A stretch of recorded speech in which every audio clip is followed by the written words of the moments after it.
After all, moon is a satellite for this planet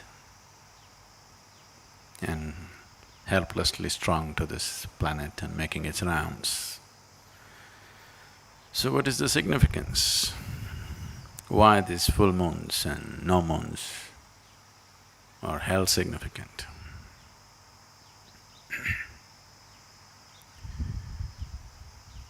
Probably many of you know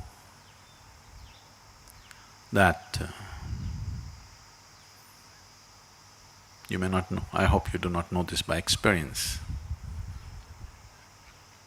You should know that if someone is mentally disturbed on a full moon day, on a new moon day, they get little more disturbed than usual. You're aware of this? Happens to you?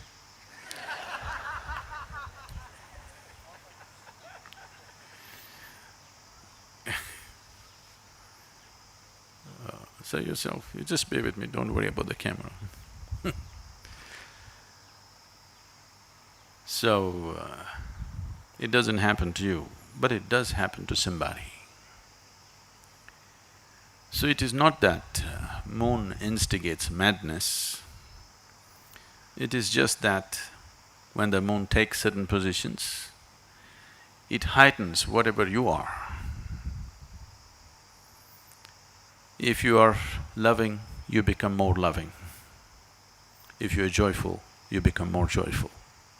If you are blissful, you become much more blissful. If you're a little insane, you become much more insane. If you're meditative, you become far more meditative. It just enhances everything that you are. So we considered these days important so that you consciously create the right kind of quality in you so that it gets enhanced. Today is Paurnami, in the morning you get up and you be in a certain way, you create a certain quality in you so that by evening that quality is enhanced. So whatever the qualities that you are, so that you start engineering it more consciously than being a victim of unconscious eruptions within yourself. So the moon does not make you mad or meditative, it just enhances whatever you are. You know, even the ocean goes mad. If you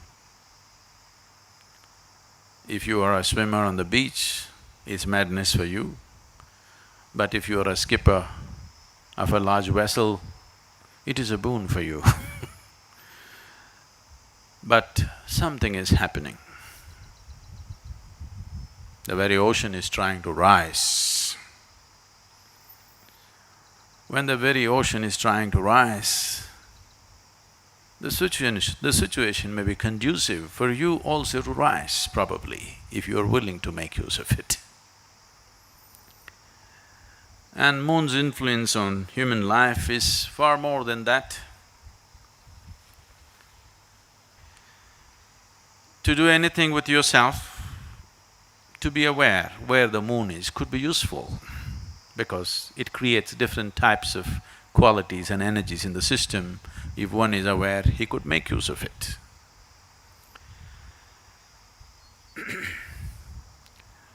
In English language, moon is lunar. If you take a step further, you become a lunatic.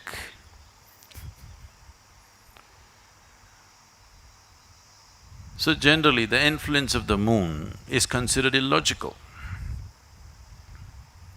Anything illogical, generally in the West got labeled as madness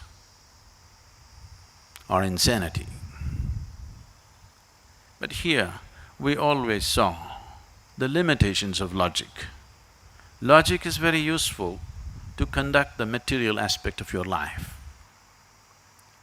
If you want to do your business, you want to build a house, you want to do all the things in the world, you have to be logical, there is no other way to conduct it.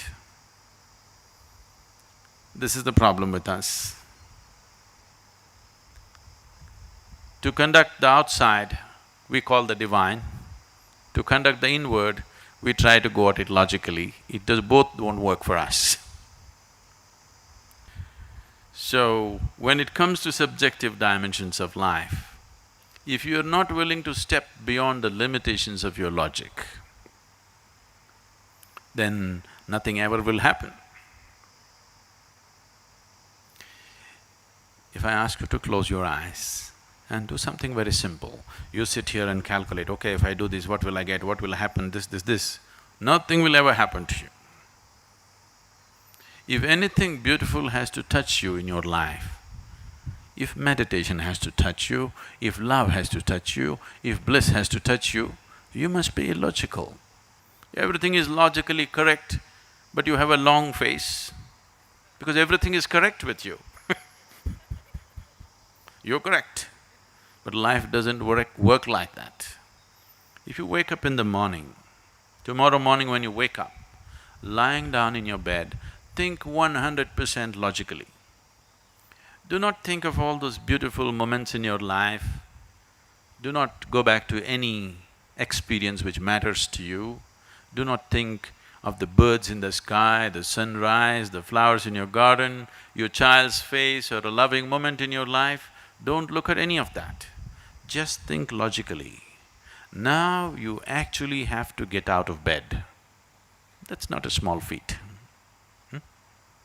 Is it a small feat? It's not a small feat. And then you have to go to the toilet. Then you have to eat, work, eat, go to sleep. Again tomorrow morning, same thing. Cut out the experiential aspect. Think of your life 100% logically and see, you have to do the same damn things for the next 30, 40, 50 years. And if you do yoga, it gets elongated. It gets stretched further, you know. The same nonsense every day, every day, every day. Just think logically, is it worth it? Is it worthwhile?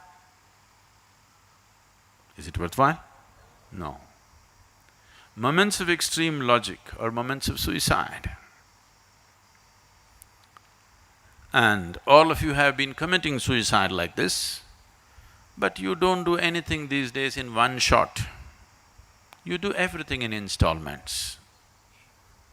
You're committing suicide also in installments. I want you to just look back. If you're unable to look back, when you go home today, I want you to rummage into your old pictures and see when you were 5, 6 years of age, how your face was. It was like this. Now, it's getting longer and longer. So, if you have to step out of your logic, unless you do it in a certain way, it sounds senseless.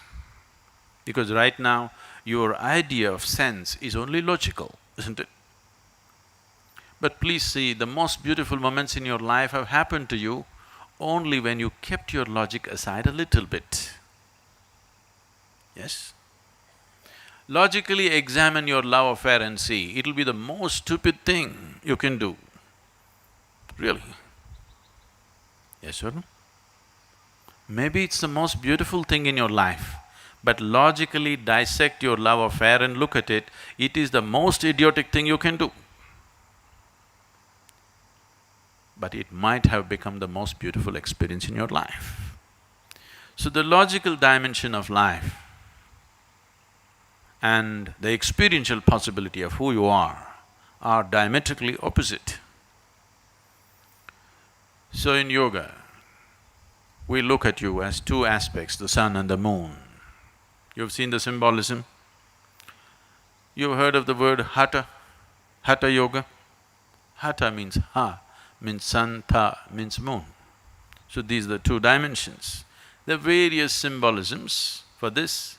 You have seen Shiva being represented as half man, half woman, all these things to suggest there is a logical dimension to you and there's a dimension beyond that.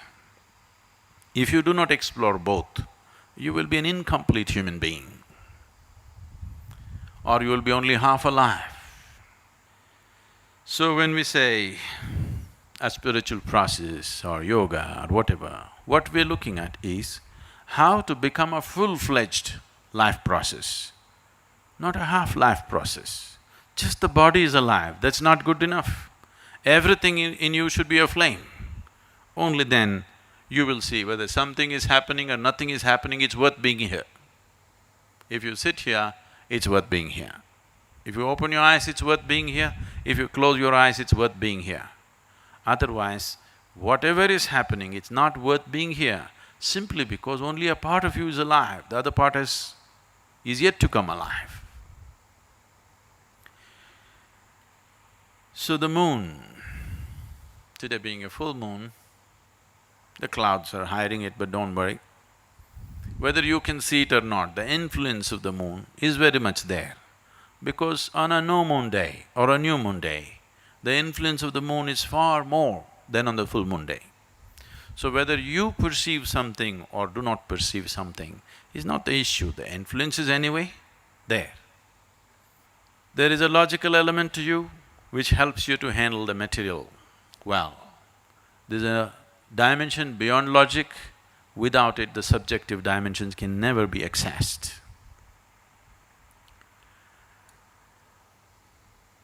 The moon is a symbolic representation of that dimension.